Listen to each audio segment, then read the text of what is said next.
चाणक्य ने कहा था कि इस संसार में सबसे अधिक नुकसान उस व्यक्ति का होता है जो हर किसी के लिए अच्छा बनकर जीता है, लेकिन अपनी सीमाएं तय नहीं करता।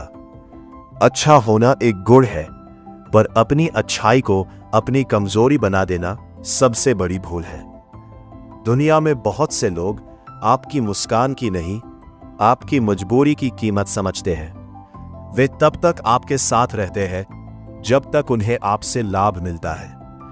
जिस दिन आपका फायदा खत्म हो जाता है, उसी दिन उनका व्यवहार भी बदल जाता है। आज की ये कहानी उन लोगों के लिए है जो दिल से साफ है, जो किसी का बुरा नहीं चाहते, जो हर किसी की मदद करते हैं, लेकिन बदले में उन्हें केवल दर्द, धोखा और उपेक्षा मिलती है।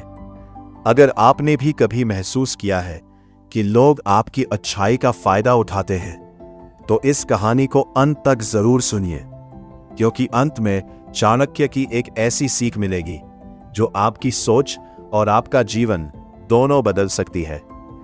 एक नगर में विवेक नाम का एक युवक रहता था। वह स्वभाव से बहुत शांत, विनम्र और दयालु था। किसी को भी किसी चीज की जरूरत होती, सबसे पहले वही आगे बढ़कर मदद करता। पड़ोसी बुलाते तो अपना काम छोड़ देता। मित्र पैसे मांगते तो बिना सोचे दे देता। रिश्तेदार कोई काम कहते तो मना करना उसे आता ही नहीं था। उसे लगता था कि जितना वो लोगों के लिए करेगा, उतना ही लोग उससे प्रेम करेंगे और उसका सम्मान करेंगे। शुरुआत में सब उसकी तारीफ करते थे। लोग कहते, विवेक जैसा इंसान आज के समय में मिलना मुश्किल है। ये सुनकर उसे खुशी होती, लेकिन धीरे धीरे लोगों ने उसकी अच्छाई को आदत नहीं, अधिकार समझ लिया। अब लोग उससे मदद नहीं मांगते थे, बल्कि उम्मीद करते थे कि वो हर समय तैयार रहेगा। अगर वो कभी मना कर देता तो वही लोग कहते, इतना बदल गया, पहले तो ऐसा नहीं था।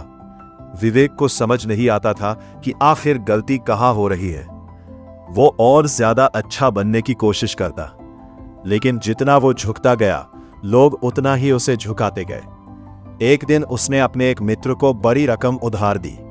मित्र ने वादा किया कि 1 महीने में लौटा देगा। कई महीने बीत गए।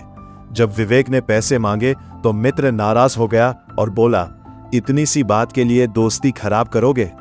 उस दिन पहली बार विवेक का दिल टूटा।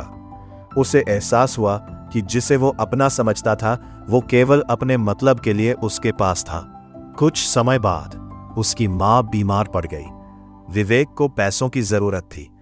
उसने उन्हीं लोगों से मदद मांगी जिनकी उसने वर्षों तक सहायता की थी।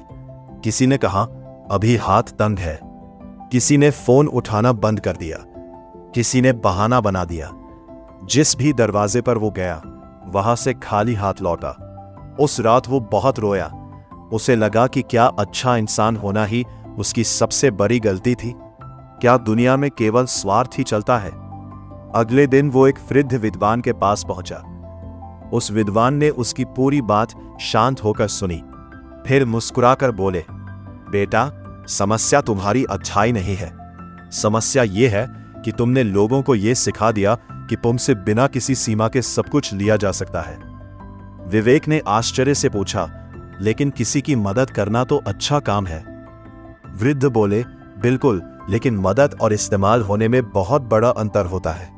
जो व्यक्ति हर बार बिना सोचे समझे झुक जाता है, लोग उसे सम्मान नहीं देते, बल्कि उसे अपना साधन बना लेते हैं। उन्होंने आगे कहा, चाणक्य कहते हैं कि पेड़ जितना फलों से भरता है, उतना झुकता है। लेकिन अगर हर राहगीर उसकी शाखाएं तोड़ने लगे, तो एक दिन वो पेड़ सूख जाएगा। इसलिए फल देना सीखो, लेकिन अपनी जड़ें बचाकर। ये बात विवेक के दिल में उतर गई। उसने उसी दिन से अपने जीवन के नियम बदल दिए। अब वो हर किसी के लिए उपलब्ध नहीं रहता था। वो पहले अपने परिवार, अपने स्वास्थ्य और अपने काम को महत्व देने लगा। जब कोई अनुचित मांग करता, तो वो विनम्रता से ना कह देता। शुरुआत में लोगों को यह बदलाव पसंद नहीं आया। कुछ लोगों ने उसे घमंडी कहा, कुछ ने कहा कि सफलता मिलते ही बदल गया। लेकिन विवेक अब समझ चुका था कि जो लोग केवल तब तक साथ रहते हैं, जब तक उन्हें फायदा मिलता है, उनके जाने का दुख नहीं मनाना चाहिए। धीरे धीरे उसके जीवन में एक नया बदलाव आया। अब उसके आसपास वही लोग बचे जो उसे उसके स्वभाव के लिए चाहते थे, उसके उपयोग के लिए नहीं। उसके रिश्ते कम हुए लेकिन सच्चे हुए। उसका आत्मसम्मान लौट आया। उसके चेहरे पर पहले से अधिक शांति थी। एक दिन वही मित्र फिर उसके पास आया जिसने पैसे लौटाने से मना कर दिया था। इस बार उसे फिर मदद चाहिए थी। विवेक ने मुस्कुराकर कहा, मदद वही करनी चाहिए जहां उसका सम्मान हो। जहां अच्छाई को कमजोरी समझा जाए, वहां दूरी ही सबसे बड़ी बुद्धिमानी है। मित्र के पास कोई उत्तर नहीं था। दोस्तों, जीवन का सबसे बड़ा सत्य यह है कि लोग आपकी अच्छाई की नहीं, आपकी सीमाओं की इज्जत करते हैं। अगर आप हर बार अपनी खुशी छोड़कर दूसरों की खुशी चुनेंगे, तो एक दिन आपकी अपनी खुशियां ही खत्म हो जाएंगी। अगर आप हर किसी को खुश करने की कोशिश करेंगे, तो अंत में कोई भी आपको सच में खुश नहीं रखेगा। चाणक्य कहते हैं कि दयालु बनो लेकिन मूर्ख मत बनो, विनम्र बनो लेकिन कमजोर मत बनो, दूसरों की सहायता करो लेकिन अपनी आत्मा की कीमत पर नहीं। क्योंकि जिस दिन लोग समझ जाते हैं कि आप कभी मना नहीं करेंगे, उसी दिन से वे आपकी अच्छाई का सम्मान करना छोड़ देते हैं और उसका फायदा उठाना शुरू कर देते हैं। याद रखिए, ना कहना बुरी आदत नहीं, बल्कि आत्मसम्मान की शुरुआत है। अपनी सीमाएं तय करना स्वार्थ नहीं, बल्कि समझदारी है। और जो व्यक्ति खुद का सम्मान करना सीख जाता है, दुनिया भी धीरे धीरे उसका सम्मान करने लगती है। इसलिए आज एक संकल्प लीजिए, आप अच्छे इंसान जरूर बनेंगे, लेकिन अपनी अच्छाई को किसी की आदत नहीं बनने देंगे। क्योंकि चाणक्य की सबसे बड़ी सीख यही है, अच्छाई तभी तक सुंदर है जब तक वो आपके आत्मसम्मान की रक्षा करती है। जिस दिन आपकी अच्छाई आपका शोषण बनने लगे, उसी दिन अपने जीवन के नियम बदल दीजिए। अगर आपको इस वीडियो से कुछ सीखने को मिला है, तो हमारे चैनल द स्ट्रेटेजिक माइंड को सब्सक्राइब करें और वीडियो को लाइक करें। धन्यवाद। जय हिंद।